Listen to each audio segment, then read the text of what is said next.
Hola, ¿qué tal? Buenas noches. Mi nombre es Jonathan Kinde y en esta oportunidad voy a exponer o a presentar la postura conocida como la necesidad hipotética acerca de la expiación de Cristo. Y la pregunta que voy a responder en este video va a ser si Dios podría haber perdonado al ser humano de otra manera pero decidió hacerlo a través de Cristo. Y la pregunta es, ¿qué nos enseña eso sobre la relación entre la soberanía divina y la expiación? ¿Sigue siendo necesaria la obra de Cristo, aunque no lo sea de manera absoluta? ¿Y el por qué? Ok, entonces esta postura de la necesidad hipotética afirma que Dios, siendo completamente soberano, no estaba obligado a salvar a la humanidad mediante un único método. Nada externo podía limitar su voluntad ni imponerle una forma específica de redención. Aún así, Dios decidió desde la eternidad salvar al ser humano por medio de Jesucristo y de su sacrificio en la cruz. Por ello, la expiación llega a ser necesaria dentro del plan establecido por Dios. Esta posición intenta conservar dos verdades fundamentales. Por un lado, la libertad absoluta de Dios para actuar según su voluntad y por el otro, la importancia indispensable de Cristo para la salvación una vez que Dios escogió ese camino. Las Escrituras nos enseñan en dos versículos que la salvación proviene del amor y la decisión soberana de Dios.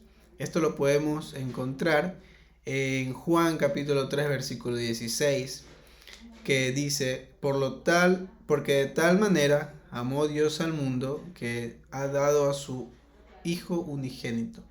Entonces este pasaje nos demuestra que Cristo fue entregado por una iniciativa y por amor de Dios hacia la humanidad. También podemos ver en otro versículo en Romanos 8:3 que dice, Dios enviando a su Hijo en semejanza de carne de pecado y a causa del pecado condenó al pecado en la carne. Aquí observamos que Dios quiso resolver el problema del pecado mediante la obra de su Hijo. Y desde la perspectiva de la necesidad hipotética, la expiación no es necesaria porque Dios estuviese forzado internamente a actuar así, sino porque Él decidió libremente hacerlo de esta manera. En otras palabras, la necesidad de la cruz depende del propósito soberano de Dios y no de alguna limitación en su naturaleza. También encontramos en la Biblia, en 1 de Juan 4:10, que dice así, en esto consiste el amor, no en que nosotros hayamos amado a Dios, sino en que Él nos amó a nosotros y envió a su Hijo en propiciación por nuestros pecados.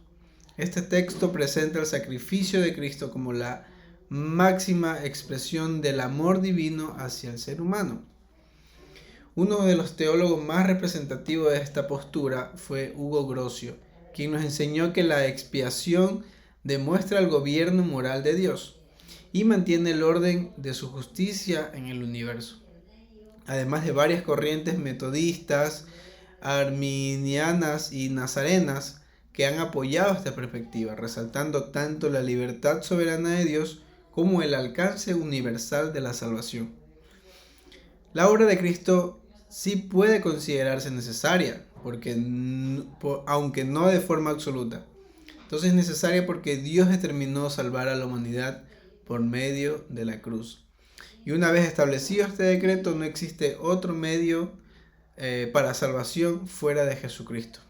Por eso que en Hechos 4:12 dice lo siguiente, y en ningún otro hay salvación, porque no hay otro nombre bajo el cielo dado a los hombres en que podemos ser salvos. Entonces, para concluir, la postura de la necesidad hipotética nos enseña que Dios no está obligado a redimir al ser humano mediante la expiación, pero en su soberanía decidió hacerlo a través de Jesucristo. La cruz refleja tanto la libertad y la autoridad de Dios como su amor y propósito eterno de reconciliar al pecador consigo mismo. Por lo tanto, la obra de Cristo es necesaria porque forma parte del plan divino establecido por Dios para traer salvación a la humanidad. Muchas gracias.